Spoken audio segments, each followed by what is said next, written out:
Kādā veidā uzskaitīt pievienotās vērtības nodokļu, tā teikt, kādā reģistrā vai kādā žurnālā tad kārtot un kādā veidā to uzskaitīt.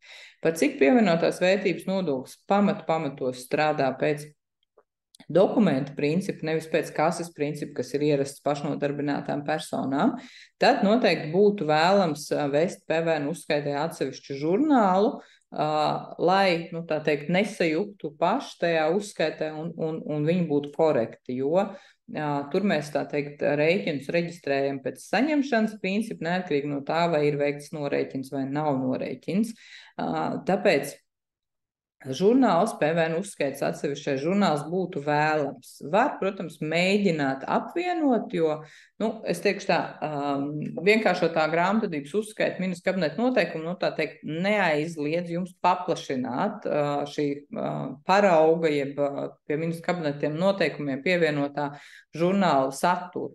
Līdz ar to loģiski, ka jūs varat viņu, tā teikt, paplašināt, tas nav aizliegts ar likumu, un pievienot, teiksim, arī šīs PVN vajadzībām uzskaiti. Jautājums, cik tas būs pārskatām un jums pašiem saprotam, un arī gadījumā, ja jums būs kādi kontrolieri, tad valsts ieņēmuma dienesta pārbaude, cik tas būs izsakojams. Ja? Nu, tad, protams, tām ir jābūt atsevišķām ailēm un kaut kādā veidā, nu, teiksim, nodalītām, lai tas būtu uzskatām vai pārskatām salīdzinājums. Tad paņemot PVN deklarāciju un paņemot šo jūsu žurnālu, lai varētu saprast, ko jūs esat PVN deklarācijā ielicis no šī žurnāla.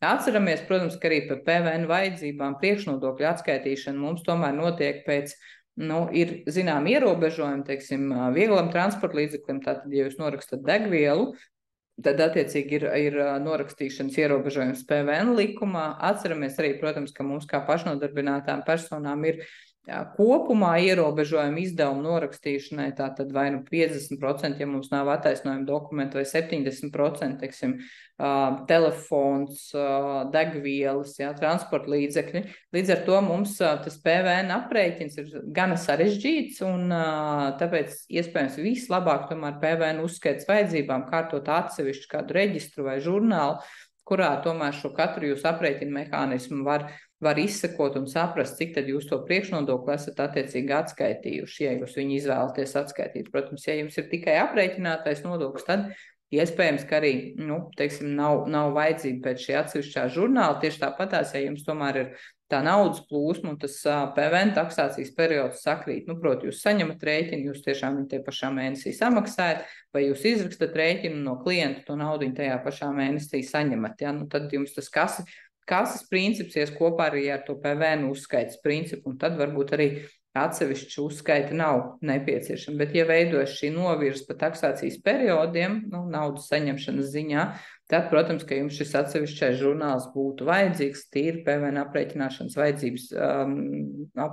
vajadzībām un teiksim, uzskaits pareizības pierādīšanai.